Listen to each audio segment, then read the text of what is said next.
Can you hear me? Is that good? Sound good?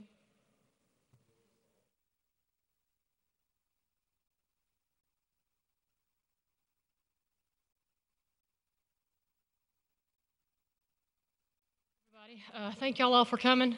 I also want to thank Mayor Strange, the District Attorney Darrell Bailey, and Tony Garrett with Crime Stoppers for being here today as well.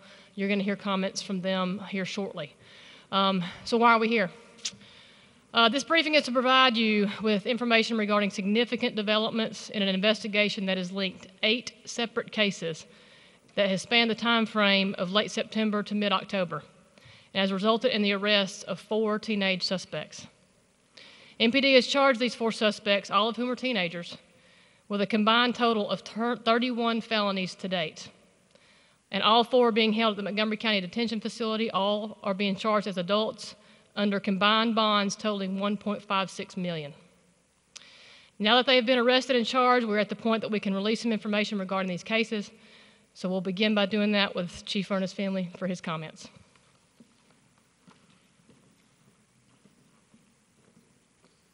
Good morning.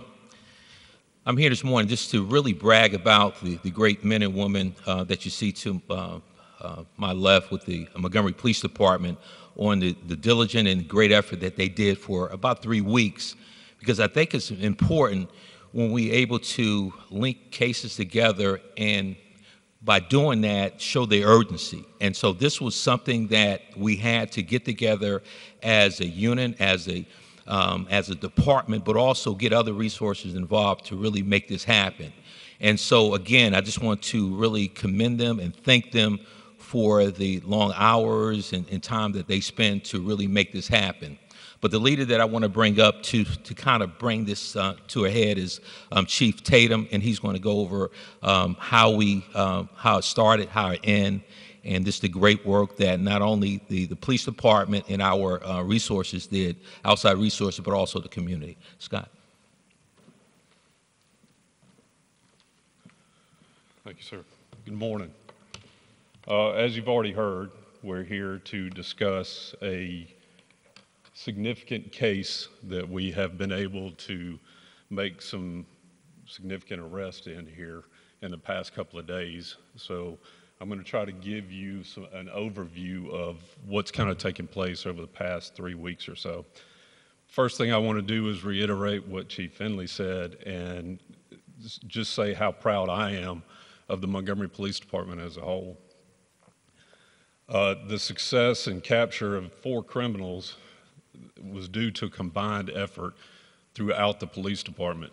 It started with the patrol units that responded to the initial calls for these victims, their attention to detail, the information that they were able to get out immediately that helped us locate significant evidence that was involved in the crimes. Then the crime scene technicians that processed this evidence and was able to take that information and give the investigators who worked day and night the information that they needed to follow up and process the evidence that led to these arrests. To the Criminal Information Bureau that took some of this information, was able to do research and provide information. It was a joint effort from the PD as a whole, and it just says a lot. These folks work day and night, 24 hours a day, 7 days a week to do a job for the citizens of Montgomery, and this is just a good example of the hard work that they put in on a daily basis. So far, we've been able to tie this group of young men to a reign of criminal activity that started back September 27th of this year. As you can see, the first event that so far that we've tied them to started in the 4500 block of South Court Street with the theft of an automobile. That so-called crime spree ended on the 14th of 2018 with these crimes continually getting more and more aggressive, more and more violent. These 4 individuals again, like I said, started with the theft of a car and ultimately ended with a kidnapping, a robbery, rape, and sodomy charge that occurred on Fairview Avenue. It is our belief, had they not been caught, due to the hard work of these folks, that their violence would have continued to increase.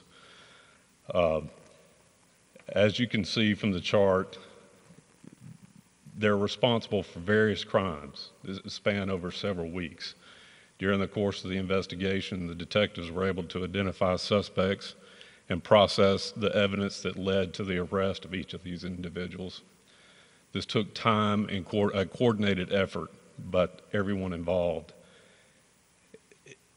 The crimes became more and more aggressive, more and more violent as the spree went on. These are kids that are 17 to 19 years old. They've all been charged as adults and are currently, as Regina said, in the Montgomery County Jail. The work that these folks sitting to my left, these men and women did, has made the city of Montgomery a safer place by putting these folks in jail. We'd also like to thank the community for their help in this case. We were able to maintain, because of the significance and because of the way this case kind of developed, there were certain things that we had to keep kind of close at hand in order to keep the evidentiary value that we needed for prosecution at a later date. The hard work is not over, because now it's up to these folks to put this case in a nice little package to hand off to the district attorney's office, which District Attorney Darrell Bailey will speak in a few minutes, to hand off to them for a prosecution later on down the road that will conclude this case.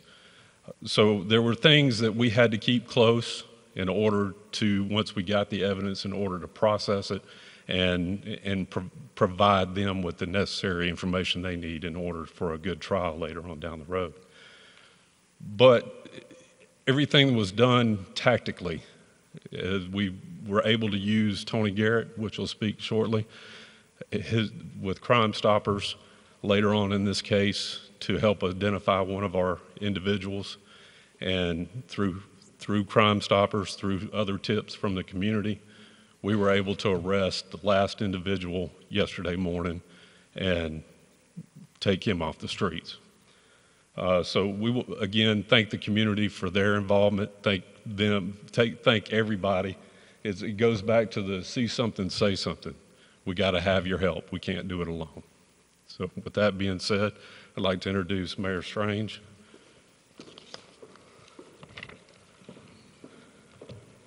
This is kind of a different press conference than we normally have at the mayor's time on Thursday morning, but when we found out that we had arrested the last of 4, we decided that we would try to do something this morning for a myriad of reasons. Rarely, there are exceptions, where I get involved personally in the law enforcement's business. I first became aware of this and got involved when we had the kidnapping at Gateway Park, because we had significant events going to happen over the next couple of 3 days, and our community was saying to my office, to me, what are we going to do to make sure our people are safe? Well, at that juncture, we had the beginnings of identification of an individual or individuals that was part of that, but as it went downstream, they were able, these gentlemen and lady over here were able to put pieces together through great forensics, great technician work, great work by collecting data, as you've already heard by our patrol officers. And we could have done something a week or so ago, but there was a missing element that tied all of these 8 victims together, and because of the strategic initiatives that were made just in the last day or two, it was decided to bring Crime Stoppers into the fray, because so often when you do this early, it spooks, it scares people, and you won't get a chance to get the whole group. So when we get to Crime Stoppers and Tony Garrett and putting that out, almost immediately we begun to receive some valuable information. We cannot thank our community enough, because not only were they calling, they were stopping our patrol officers on the street with information, and significant information about what they knew and where people might be. And so all of that together, the entirety of law enforcement, and now including our judges who have put $1.56 million bonds in the aggregate with these, they're not going to be getting out. And our city's a safer city today because of that. And as the mayor, speaking on behalf of all of our citizens, I want our police department to know, and I want the community to know how grateful we are to the work that they have done. And we said yesterday, and we said again this morning when we had our little pre-meeting, that we'll take about 45 minutes and we'll celebrate and we'll pat each other on the back, and then in 45 minutes we go to the streets again, because crime continues to go. And Darrell Bailey will talk about that, how frustrating it is for me. All of the things that we're doing in our youth task force, all of the conflict resolutions that our police department is doing, all of the parenting classes that Samaritan and others are doing, all the work our not-for-profits and our religious community is doing, we still have these teenagers that are not doing the things that we know they can do. And that's where the families come in, and that's where the parents are. And that's why we've been talking about and meeting with the judges to say, hey, what can we do to incentivize the parents to be more responsible? And I don't have a clue about the parents or the family of these four, but I'll bet you that it's a typical scenario. As I said, Crime Stoppers is a wonderful tool in our community. And Tony Garrett is one of us, came from us. He knows how we think. He knows how we act. And I'd like Tony now to come and thank the community on behalf of Crime Stoppers, because we would not be here this morning if it was not for that tool that we call Crime Stoppers. Tony?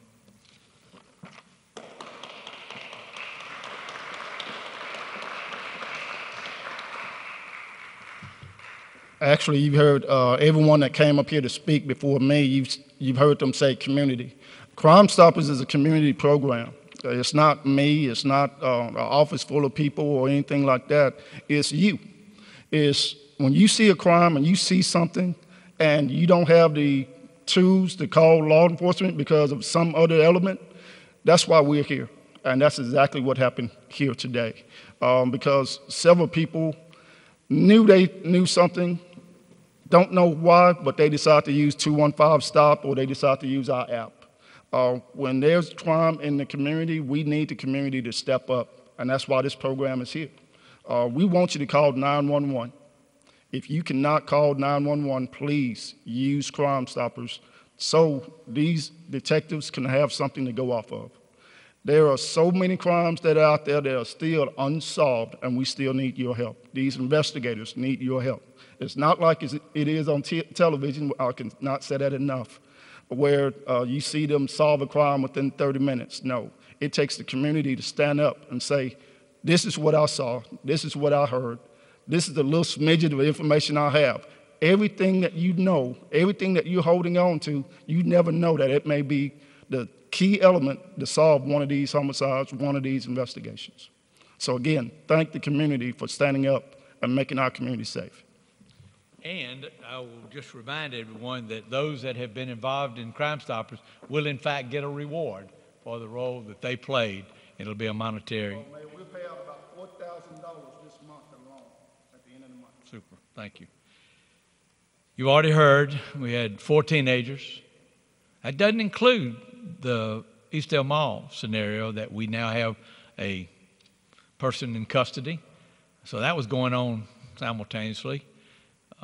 We've got 8 victims, and we've got 31 violent, criminal, brutal crimes that have been committed by those individuals. There are 5 detectives in plain clothes sitting to my left. Would y'all stand and receive our thanks for a job well done?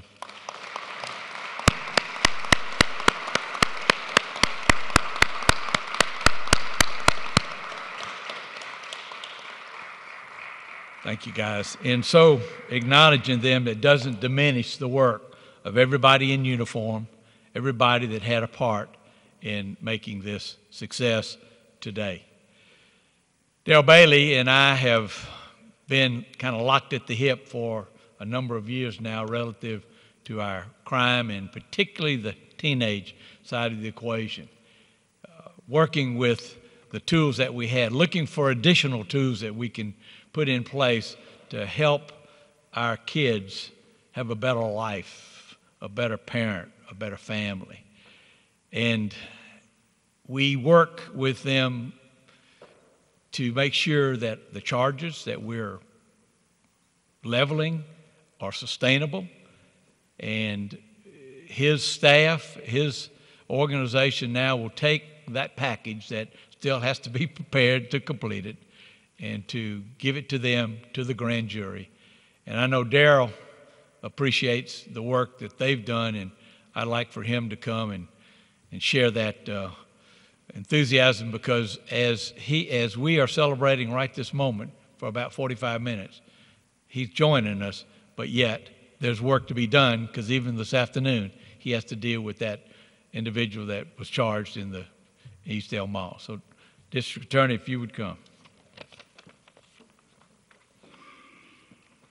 Thank you, Mayor. You know, this week alone, me and my office has spent many, many hours in the public school system here in Montgomery, working with our school kids, talking about various issues from bullying to drugs to choosing your friends wisely, staying out of trouble, the consequences of breaking the law. And we do that in an effort to try to educate our children and keep them out of the criminal justice system, which is my goal. I want to do that. But sometimes, despite our best efforts, we still have those who don't listen. And these individuals that we're talking about today are those individuals that didn't listen. The mayor has already alluded to that we have so many good programs in the city of Montgomery. We've got the police department who joins us, and we work with them all the time in the schools and doing these programs such as I Lead and all the other programs, Helping Montgomery Families Initiative that we have, to try to reach our kids. But there's only so much we can do. And when we have incidents like this, where we have teenagers with 31 felonies over a 2.5-week period of time, they have went on a violent crime spree in our city, terrorized our city for 2.5 weeks. We got to take that seriously. If we don't take that seriously, then we're not going to be able to live in a peaceful society. Everyone in the city of Montgomery deserves to live in peace. They deserve to live free of the type of violence that these teenagers wreaked on the city of Montgomery. So I'm here to tell you that we're going to deal with this as severely as I know how in the criminal justice system. Violent crime does not have a place in Montgomery, and as long as I have a breath in my body, we're going to take that seriously and make sure that the individuals that are caught, apprehended, that they are prosecuted to the fullest extent of the law. Examples need to be made. But it didn't have to be this way. One thing that I am becoming more and more in tune to is social media and looking at profiles of the defendants that come across my desk, the teenagers usually, that come across my desk that have been arrested for violent crimes, and I look at their social media pages, and Mayor, the warning signs are all over those pages. Flashing guns, money, gang signs. And all it takes is a parent to look at their social media pages and realize that their child is on the wrong path. Reach out for help. We've already talked about the resources that are out there. Reach out for help before it's too late, because I can tell you one thing, when you come into the courtroom and crying, my baby this, my baby that, it's too late. Way too late. And I also want to send a message to our state leaders. I know people are tired of me talking about this, but it's so serious, our parole board. That is why we have got to continue the fight to make sure that our parole board does the right thing. Individuals like this deserve to go to prison. When the judges sentence them to prison for a lengthy period of time, they deserve to stay there and not be there 6 months, a year, and then be released back to release havoc on our city. That's why we fight that fight. So I want to thank Chief Finley. We work together every single day in trying to get a handle on this violent crime and the crime in our city. His officers do a spectacular job. Chief Tatum and Chief Youngblood and I are in constant contact. I bet we talk probably more than I talk to my wife, which is sad. But we are in constant contact. These officers that have been in charge of this case, working on this case, I know very well. I've worked with them all in the course of their careers and my career for many, many years. They are excellent. They are the best of the Montgomery Police Department. And I want to, on behalf of the crime victims, the victims of crime, and the citizens of Montgomery, thank you for all of your hard work and the hard work that is yet to come. It's not over. This is just the beginning. We've got a long fight going through the court process, and I know you guys will be there by my side as we do that, and I appreciate you. So thank you to the officers that risk their life, stay away from their families, and do all that they do every day to help protect us and make our community safe. Mayor, thank you for allowing me to be a part of this and show my support, and to the police department, job well done. Thanks, Darryl. Appreciate that.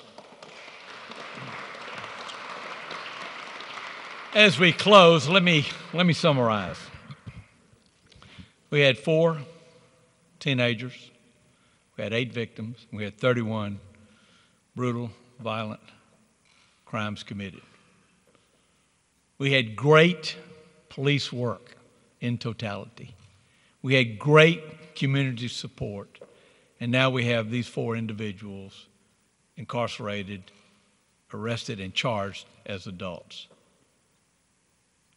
But the biggest message of all are the parents. Parents, better understand what's happening with your kids. As the district attorney just said, just look on their Facebooks. Just look on their social media accounts, and you will have an inkling or direct knowledge of what's happening. And do the right thing.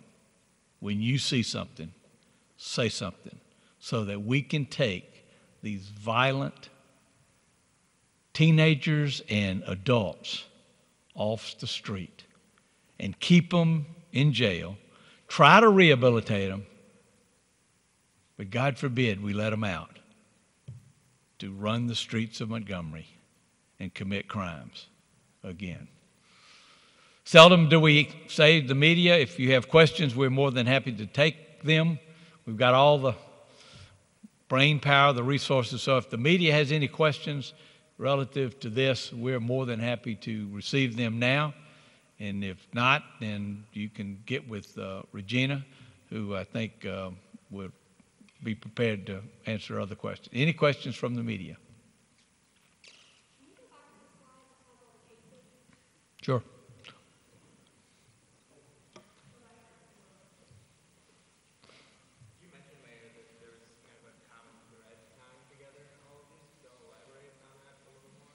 Well, in the generality, through DNA evidence, through forensic, you begin to get some examples of them being all together at some point in time in the various crime scenes. Not all of them at every one, but there's that common link. Is there any more to add to that particular issue? That's pretty much it. That's where the good police where it comes. That's where the patrol are very important because they secure that initial crime scene and doesn't let it get contaminated. And then our technicians that come in with fingerprints and other issues that we have at our disposal to be able to make those identities and make those links. Yes, ma'am. Do you have a specific question about the?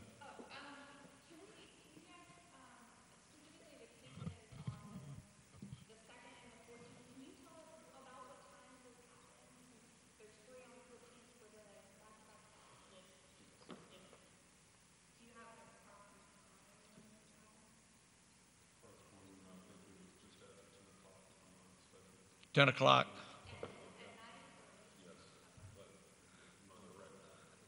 Yeah, we had this conversation about the curfew.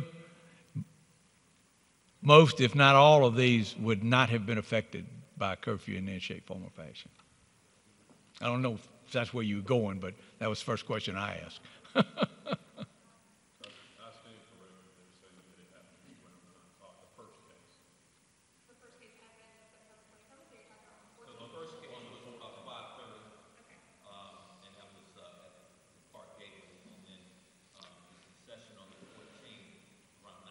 Yeah.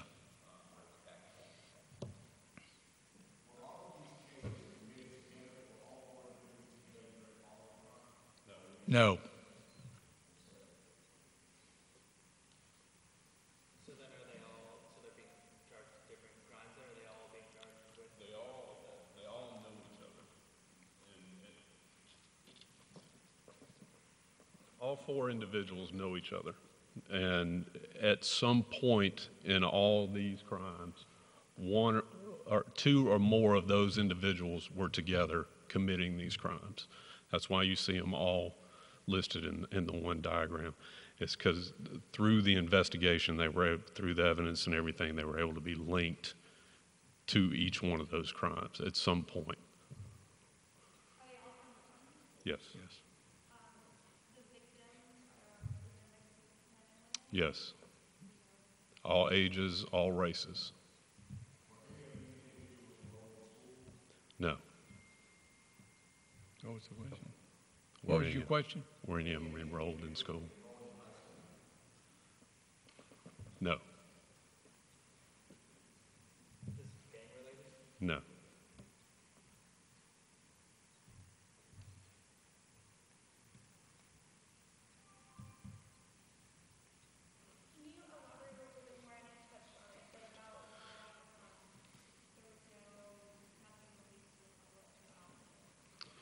As these cases developed, the evidence that we were able to attain, if we'd have put the information out there, it would have tainted some of that evidence that we needed in order to identify these individuals and get them off the streets. And I want to say, give kudos to Chief Finley, because as this thing developed, he implemented multiple, through Chief Youngblood and myself, through multiple initiatives, putting extra manpower on the streets in specific locations throughout the city that we felt like were connected to these cases to try to provide more security out there for the general public as this case was being worked. But we had to keep a lot of it close at hand in order to get the outcome that we're talking about today. Yeah, I've said it earlier. We actually put out the specific incident. There was not a lot of specificity, which is generally normal. We don't put those kinds of deals because to the extent that individuals felt like that we were on to them, we would have never seen them.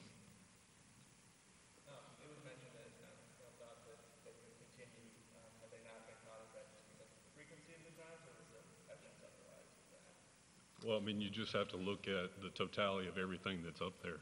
I mean, you're talking several weeks, and again, it started out with a stolen vehicle and ended with armed robbery, kidnapping, and the more heinous crimes in the end.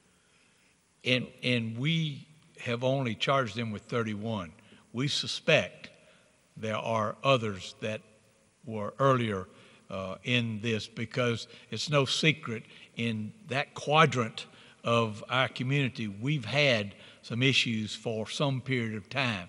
Now, whether this gets them all or not, we don't know, but that's why we'll be back on the streets here in about 15 minutes, seeing what the next step is, what the next echelon is, because we are committed to make sure that every one of them out there, that we'll be looking for them, and we'll be doing this, and we'll be building those cases. Because I get frustrated with Scott here because I want him to be out on the streets. I want to be him doing all the things that just rounding people up. Well, you can't do that.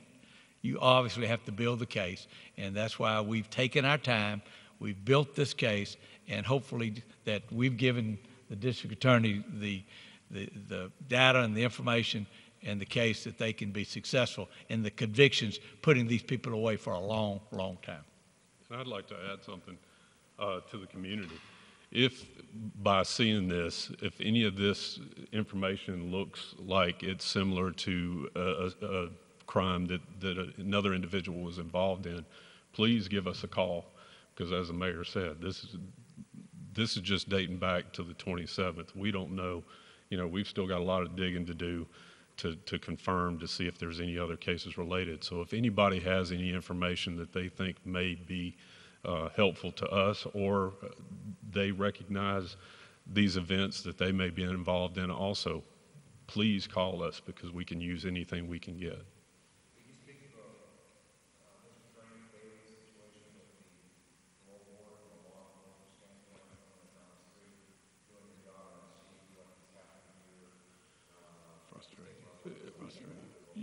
Yes, sir. And of course, we're in lockstep with the district attorney. It's frustrating for us to go out here, and these folks put in their time to go out here and make the cases. And, and it's, for us, it's about the victims. We do this to try to bring closure and for the victims out there. And for these folks to be out there working day and night tirelessly to bring closure for those folks, and then they go through the court system, they get these extended sentences, and they serve very little time, and then they're released back out to the community. And I can't give you exact numbers, but in cases where we're back working additional cases, again, it's these same individuals that are later date.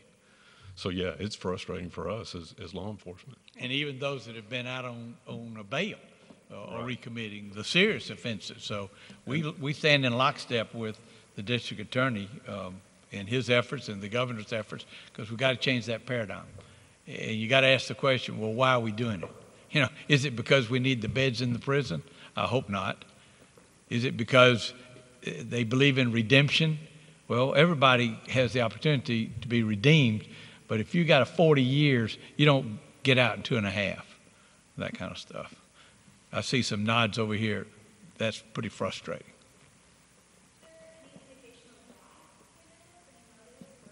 Who's they?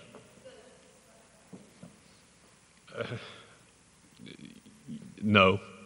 I mean, to be perfectly honest with you, why does anybody do anything like this? It's, you can assume that but you really don't. You got 4 individuals that have really just started their life, 17 to 19 years old. Why would anybody at any age, commit these kind of crimes, much less at that age?